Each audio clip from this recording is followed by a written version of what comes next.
Right now at 5, a school supply drive in Pittsburgh brings the community together. And another day of dangerous heat across the area with extreme heat warnings remaining in place. A look at your forecast coming up. Plus, as the race for Kansas governor takes shape, candidates answer questions to make their case with voters. The 4 states' most watched news starts now. Good morning and welcome to the KOAM Morning News. It's 5 a.m. I'm Samantha Walker. And I'm Chris Warner. It is now a Monday, July the, don't tell me, 27th. See, I did that math very quickly this morning. Very proud of you. I'm very awake. There was a grasshopper. Okay, look, of all things, there's a grasshopper in our kitchen, our break room, okay? And I was getting a fork out of the cabinet. I didn't know he was there, and then he flew, and like as I was turning around, and like right at me, and I didn't need the caffeine I had just purchased anymore because the grasshopper woke me up. See, I had a similar thing this morning, but it was with a skunk in my front yard right as I walked out the door, and I said, that is a nice surprise. Let me just very carefully get to my car. Yeah, you don't want to spook him. You know, not the kind of perfume I would like today. No, not in the slightest. Well, hopefully your Monday's off to a pretty good start. I'm sure maybe just waking up, and that is all right. But you need to be prepared for another round of dangerous heat. I wish I had better news. I don't. Like I said, we maybe I jinxed it, maybe not. But we had a pretty decent start to summer temperature-wise. But it has really started to get uncomfortable. It's going to remain that way around the area as well. But there are at least some rain chances. They're not going to do much for us, but there are some rain chances. Yeah. We're going to start, though, with a live look from the Westco camera at 7th and Range Line in Joplin. We've got clear skies overhead, but no rain, nor are we expecting any today. We've got a minute before we do have any rain chances. MoDOT camera, 32nd in Range Line, looking pretty good as well this morning. Quick look numbers for you. These are uncomfortable. It is 5 o'clock in the morning. It's 5:02, but still. 82 in Joplin. It's 81 in Pittsburgh. Look at these numbers. What are these? This is not right. It's not right at all, but we're into the upper 70s. We've got some low 80s. Iola is our warm spot right now at 83. I don't see necessarily, I guess the singular cool spot looks to be Newada at 77 degrees. Our dew points, of course, are stupid as well, as they're in the mid to upper 60s, approaching 70. And we have heat index values. Feels like 85 in Joplin, feels like 83 in E8 Center, feels like 86 in Iola this morning. We have extreme heat warnings, this dark purple color here for the majority of the region. These will continue through at least early tomorrow morning, and then they should begin to be replaced, at least most of them, with heat advisories as our heat index values drop just a smidge below extreme heat warning criteria. I don't like that they changed all those names. One of these days I'll get them right. All right, on to the future track. Well, there we go. And we'll go more. Nothing, unfortunately, just plentiful sunshine. So that's why, again, we're dealing with this heat and no relief from it yet either. We'll go mid-80s by 9, mid-90s by lunchtime, highs into the upper 90s, lower triple digits, and those heat index values today, once again, up to 115. Now, tomorrow, they come down just a little bit, but not by a lot. But we also start to see at least some rain chances. We'll go over those details with you in just a few more minutes. Samantha? Chris, thanks. A school supply drive in Pittsburgh brought the community together. The Southeast Kansas Democratic Socialists of America and the Southeast Kansas Women's Intersectional Network hosted a cookout at Immigrant Park, where families who donated school supplies received a hot meal and enjoyed live music. The event also featured games, face painting, chalk art, and other activities for kids. We try to get as many schools taken care of as possible all over our jurisdiction. We have 11 counties we cover, from Wilson to Woodson counties, north and west. The event aimed to ease the financial burden on local families as the first day of school approaches.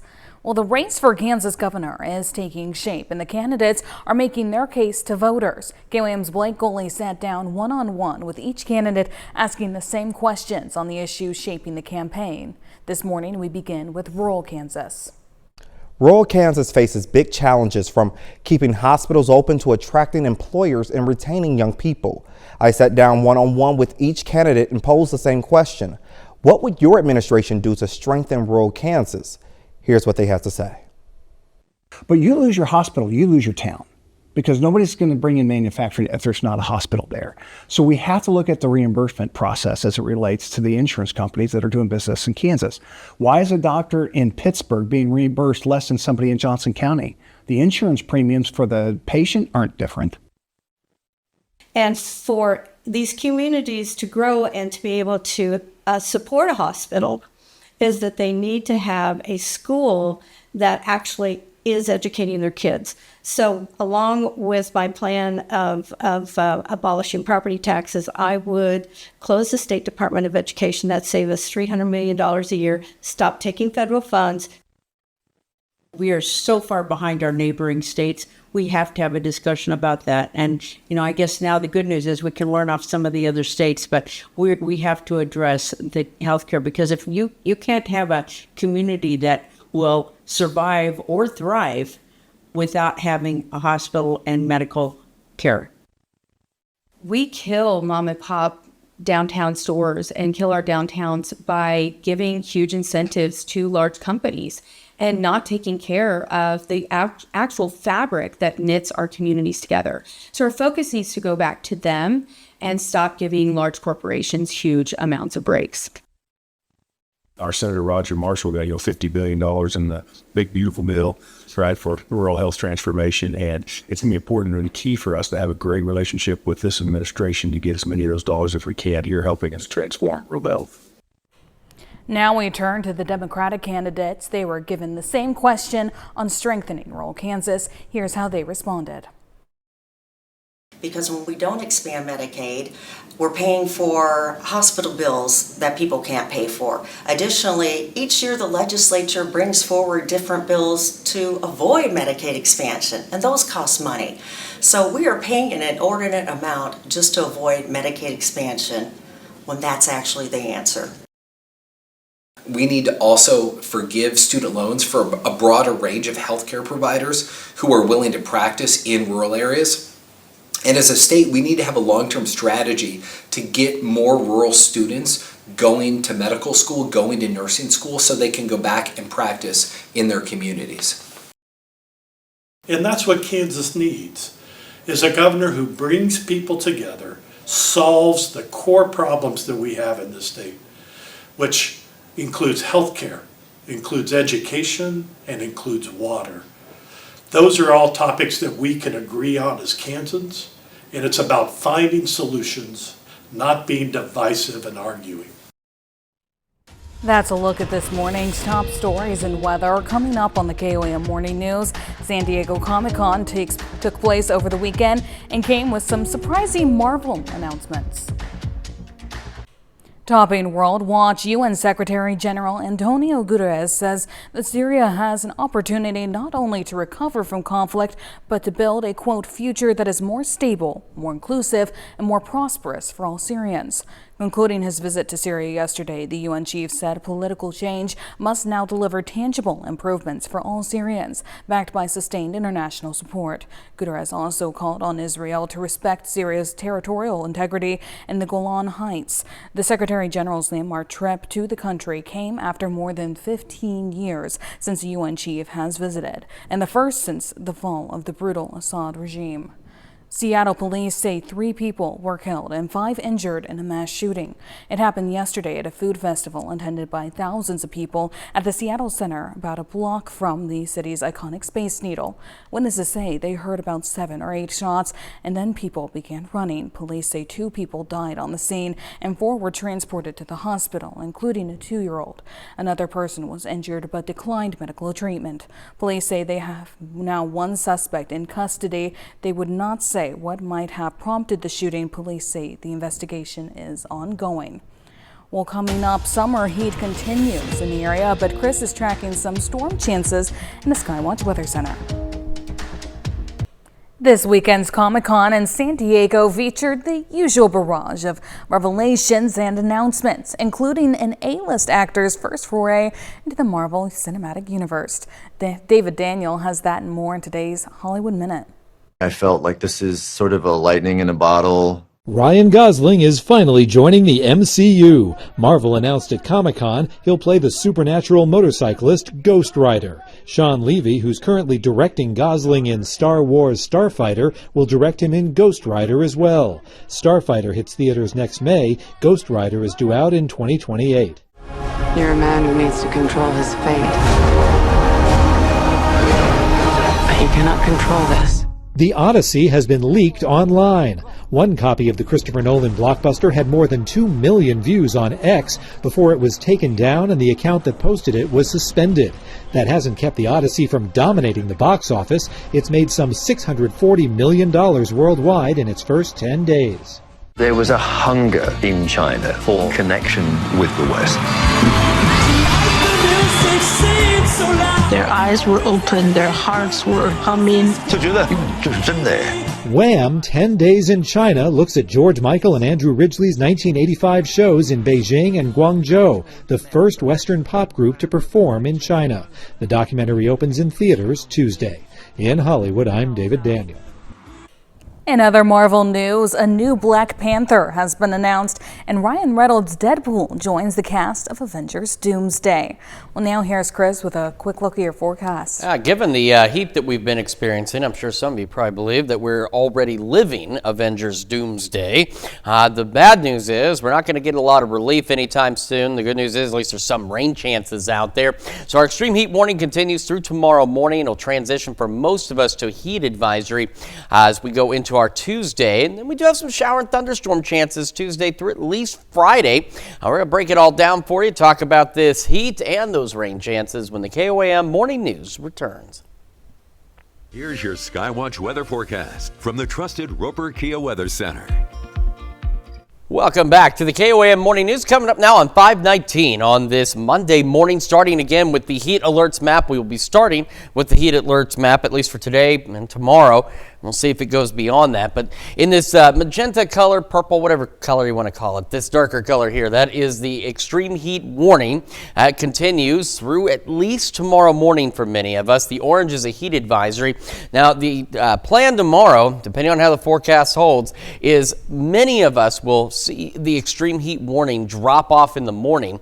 And for some of us, at least, it may be replaced by a heat advisory as we head into tomorrow morning through tomorrow evening across the area. So the extreme heat warnings for those heat index values, which I'm about to show you, will be up to about 110 to 115 at peak.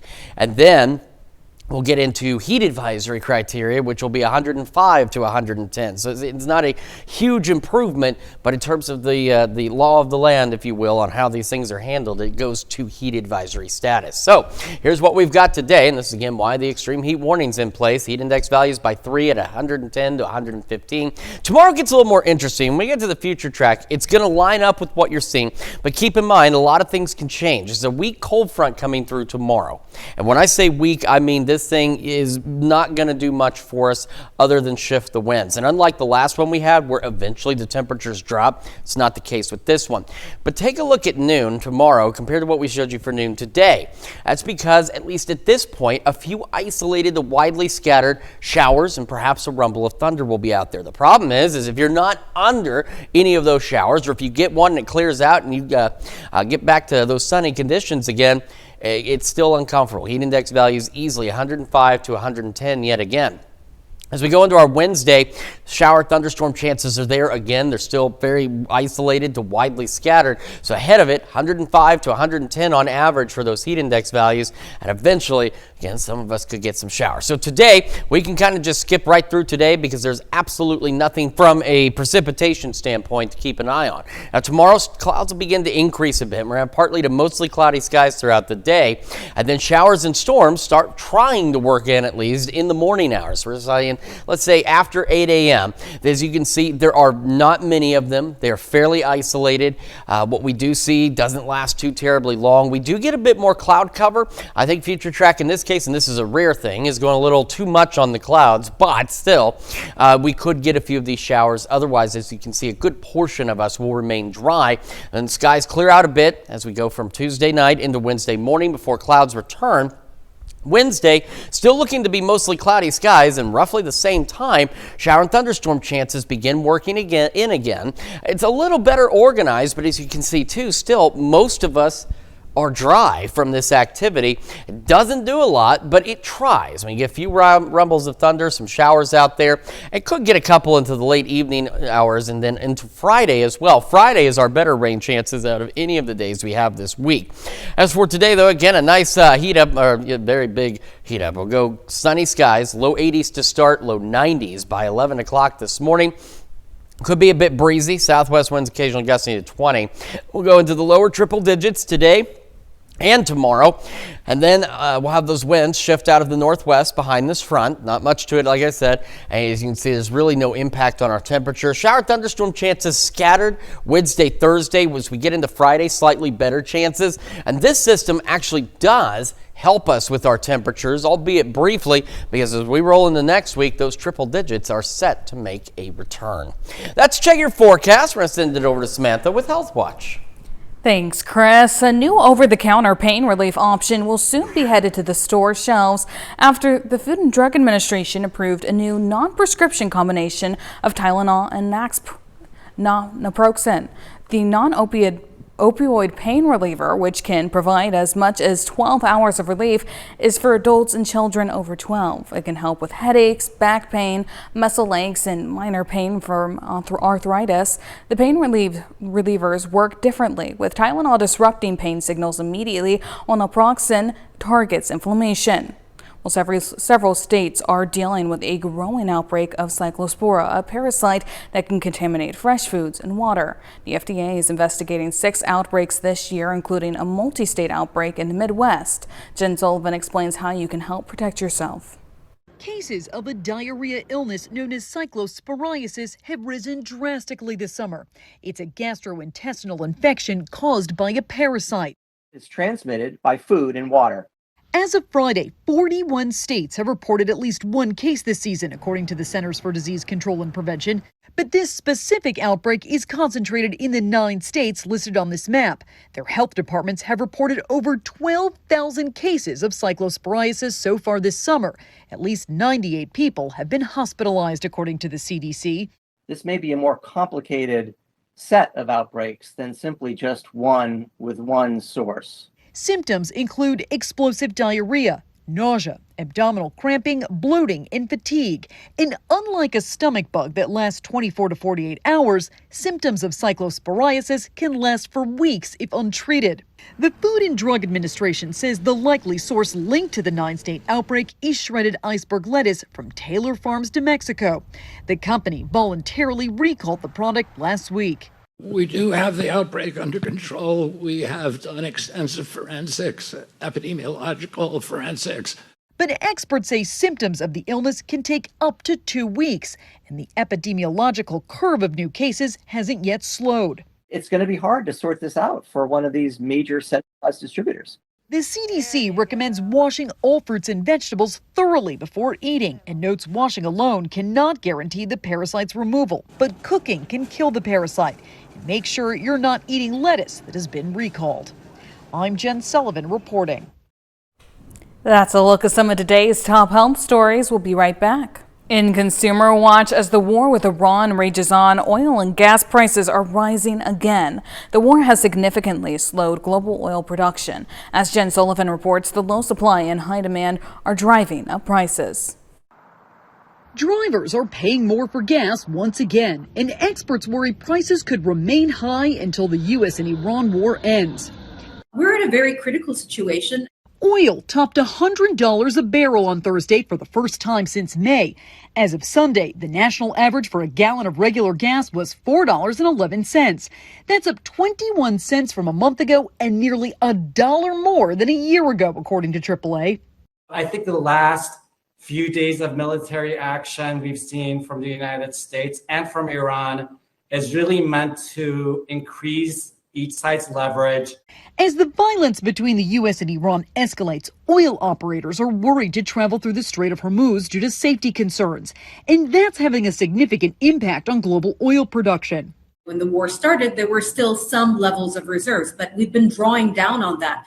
Since the war began, there have been multiple efforts by the U.S. and Iran to negotiate a peace deal, but so far nothing permanent has been finalized. On the Iranian regime side, They are divided. There is internal fighting.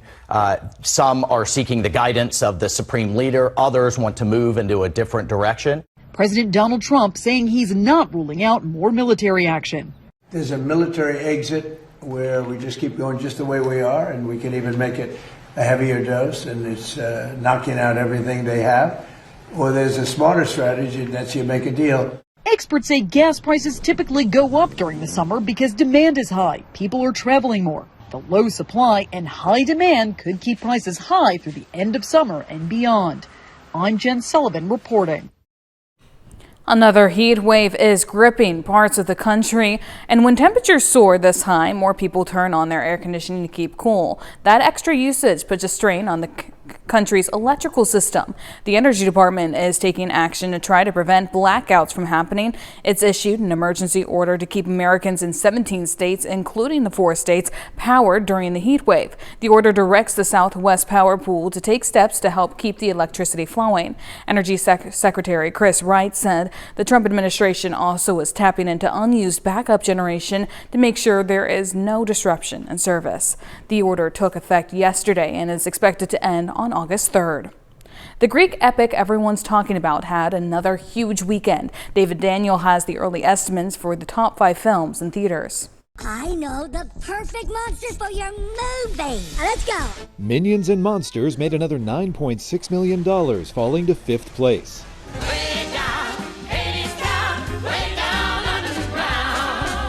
Hadestown, the filmed version of the Tony-winning stage musical, opened in 4th place with $9.7 million. Bonnie doesn't want to play with toys anymore. She needs me. In 3rd place, Toy Story 5 took in $10 million, topping the $1 billion mark worldwide. My island, my people won't survive if we don't make it. Moana stayed in 2nd place, grossing $10.5 million for a domestic total of $102 million. Bringing vengeance. Bringing it all. The Odyssey made $87 million in its 2nd weekend in theaters. That gives the Christopher Nolan epic a 10-day domestic total of $286 million and nearly $640 million worldwide. In Hollywood, I'm David Daniel. Next weekend, the Odyssey will get some competition from another movie, also starring Tom Holland, Zendaya, and Jon Bernthal, Spider-Man: Brand New Day. Well, that's it for Consumer Watch, and now here's Chris with a quick look at your forecast. Yeah, again, we still have dangerous heat in the 4 states. Here's what you need to know. Extreme heat warnings continuing through at least tomorrow morning. We'll have heat advisories taking over for some of us as we go into tomorrow through the morning into the evening. A few shower and thunderstorm chances out there. We're going to break it all down for you and have your AgDay Minute right after this. I'm Haley Bickelhoff with today's AgDay Minute. New U.S. tariffs just took effect on Friday. The U.S. says that it found around 60 countries didn't do enough to stop forced labor in supply chains. Now, goods from countries that were deemed to have adopted forced labor restrictions will face 10% tariffs. This includes Mexico, the UK, Canada, and India. Meanwhile, tariffs on items from the European Union and Taiwan will not exceed 10%. Well, just how much more in diesel costs have farmers paid during this conflict with Iran? A new report released by Democrats on the Joint Economic Committee breaks down these numbers, and it says that U.S. farmers spent about $1.4 billion more on diesel during the 2026 planting season than last year. Now, this is a 63% jump for key crops like corn, soybeans, wheat, cotton, and rice. USDA relocation plans are facing backlash. USDA Rural Development says that it wants to relocate nearly 3,000 workers out of Washington, D.C. to modernize operations. But employees and unions say that many don't want to move and that they've asked a federal judge to stop the change. Well, also from the USDA, the federal government is making $35 million available in partnerships to eradicate and control feral swine. Now, USDA says that these animals cause more than $3.4 billion in damage every year. Partners can apply for projects in states including Texas and Florida, Georgia, and California. For more ag news, watch Ag Day weekdays on this station or get updates at agweb.com. Here's your Skywatch weather forecast from the trusted Roper Kia Weather Center. Welcome back to the KOAM Morning News, 5:45 on this Monday morning. So again, we're starting with our heat alerts, and in this purplish color here, those are extreme heat warnings that will run through at least tomorrow morning across the area. And for some of us, they'll begin to be replaced by heat advisories, which you can see in that orange color. And that's only because the heat index values tomorrow the range drops just below extreme heat warning criteria. So we're telling you now it's close enough that you're really not going to notice the difference. But from an advisory standpoint, an alert standpoint, that's the change we'll notice. So that's what we've got, and here's why. By noon today, heat index values already in the 105 up to 110 degree range. As we roll into the afternoon, many of us 110, upwards of 115 for those heat index values. Now, I want to take a moment, too. We're going to go into tomorrow, and you're going to notice some interesting little irregularities here on the heat index tracker as we go into about the lunchtime tomorrow. And that is because, at least right now, we have some chances for some isolated to widely scattered showers and storms. We're also going to have some more cloud cover. Regrettably, neither of these have a significant impact on much of anything, at least long term. Short term, yeah, look at that. That's considerably better. It's a weak cold front coming through. We're going to have winds out of the northwest at about 5 to 10 as it pushes through, and it does have at least some moisture with it. But as you can see, aside from where a shower or two may be, if you're not under one of those showers, it goes right back to being uncomfortable across the area. The 105 up to 110 degree heat index values. But see, Pittsburgh, it's picking up on maybe a shower about 4 o'clock tomorrow. So that's why your heat index value drops a bit. But with all the moisture in place from even just a few showers, that's what continues to keep things quite uncomfortable. And we go into our Wednesday, it's another 105 to 110 degree day for those heat index values out there. So future track today, as I mentioned, we can kind of just skip right through because there's nothing expected today other than sunshine, heat, and uncomfortable weather. As we go into tomorrow, I mentioned this earlier, I think future track's going a little overboard on the cloud cover, but even then, it still isn't going to have a significant impact on what we get in terms of temperatures and heat index values. Starting about 7, 8 o'clock in the morning, isolated, widely scattered showers, perhaps a few rumbles of thunder. As you can see, some of us get at least something, but the majority of us really remain dry. And you see that little shower pass through Pittsburgh by 4. That's what was showing up on there for that drop in the heat index values. Then we clear out late Tuesday into early Wednesday. Clouds will make a return Wednesday, and another round of isolated to scattered showers and thunderstorms. And as you can see, once again, it's a little more organized out to the west, at least at this point by the lunch hour, but it starts to fall apart as it shifts south and east. We get a couple additional storms maybe in the Benton County, but for the most part, that about does it on Wednesday as well. So not much relief there either. As for today, though, clear skies out there, and clear skies through the day. Low 80s to begin. Temperatures climbing about 10 degrees or so. We'll be in the low 90s by 11, and southwest winds could occasionally gust to 20. It won't really help with the heat, but it could be a bit on the breezy side. That's a quick check of your forecast. Now we're going to send it over to Samantha with Thanks, Chris. Today in sports, the Pittsburgh State Gorillas hosted their final prospect camp of the summer, allowing high school athletes hoping to play at the next level showcase their skills in front of their coaching staff. KOAM's Tyler Antle saw how the Gorillas are setting their program up for future success. Around 400 athletes came to campus today for 2 different prospect camps, a special teams one in the morning and a position camp in the afternoon.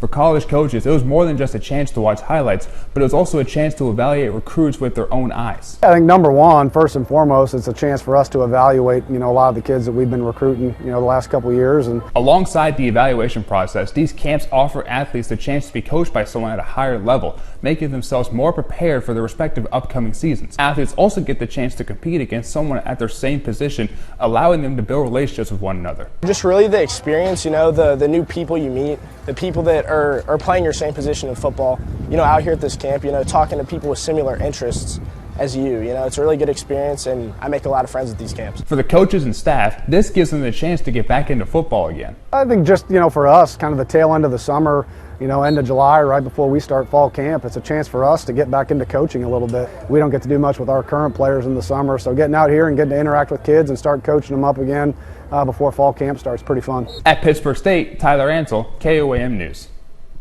These prospect camps are an open invitation to anyone wanting to attend. They can either pre-register or register the day of the event. That's it for sports. We'll be right back. The cult classic film Stand By Me marked its 40th anniversary this weekend. Thousands of people from around the world traveled to Brownsville, Oregon, a small town in the western part of the state. This is where the movie was shot. Brownsville turned into the fictional town of Castle Rock for the movie. And this is not the first year people have gathered to celebrate the film. Stand By Me Day was first launched in 2007. Organizers say on the fourth Saturday of the month, they transformed the town back into Castle Rock. Visitors walked around some of the iconic movie locations. They also participated in a pie eating contest, and that was some of the original cast and crew members. That's pretty cool, you know. Yeah. I've seen places do that. Yeah, Oregon, man, I'm not sure what the story was, but back in the 80s especially, Oregon, Washington, a lot of those cult movies were filmed up there. Even early 90s, you had Kindergarten Cop, that was in Astoria. And Short Circuit, the first one was in Astoria. They didn't reference it specifically, but I mean, that's where it was. You know, there was just something, let's see, War Games, also up in Seattle in that case. You know, it's interesting. The Pacific Northwest, I guess, held a really special place for 80s filmmakers. Yeah, and I know a lot of, like, you know, Stephen King, which Stand By Me is a Stephen King work. A lot of his stuff is Pacific Northwest based. It's interesting. Maybe I have to head up there and find out what's making the Northwest so special. I'll give you wrong, in the movies, beautiful scenery, beautiful sights. It's just intriguing to me personally why, you know, so many of these movies, especially in that era, took place up there. All right, well, the Pacific Northwest may be a better place to be than right here. So we go back into the upper 90s and lower triple digits. Our heat index values up to 115 with those extreme heat warnings in place through at least tomorrow morning. Well, winds could gust to 20. It's like I've talked about before. It's that same gust of wind you get when you bake a pizza in the oven and you open it and that heat rushes out at you. That's all you're going to get out of this wind. Well, clear skies for the evening and overnight as well, and no relief from the heat, dropping down to about 80 degrees. An isolated shower storm possible tomorrow. Same on our Wednesday. Slightly better chances Thursday into Friday, but Friday we actually have a real system coming in, so still dangerously hot, triple digits, upper 90s, lower 100s through Friday. But this system does bring our temperatures down, and for the first weekend in a while, instead of the weekend triggering another round of hot weather, it, at least briefly, is a cool down. And then next week, Monday, of course, triggers another round of potentially hot weather across the area. So we are going to have to consistently deal with these unpleasant conditions around the region for a little while longer. I say we had a pretty good start to the summertime, but yeah, it's just not been such a pleasant run since the start of summer. Well, you know what? We have an entire additional hour of the KOAM Morning News and hues of different colors on the maps coming up next. We also have Lori Langley in the studio. Lots of things to talk about, and she's setting up food, and you can't see it yet, but I can see it, and this food looks pretty darn phenomenal. In fact, I'm going to go we'll take a look right now. Yeah, I know you talked about look at all that stuff. I know you talked to Chris about feeling the heat of the oven door, and I know for a fact Lori is actually showing us a recipe that is going to be perfect for that because it's a no-bake recipe. So you don't even have to start your oven. This is one item that she has. And she looked at me like, why are you taking my items? But this is pure espresso powder, which I didn't know was a thing. Pure espresso powder. That's very fancy. That's one of many items, so you want to make sure you stick around for that. And, of course, you want to stick around for the entire hour of KOAM Morning News following that, which we will get back to right after we do a little business with you.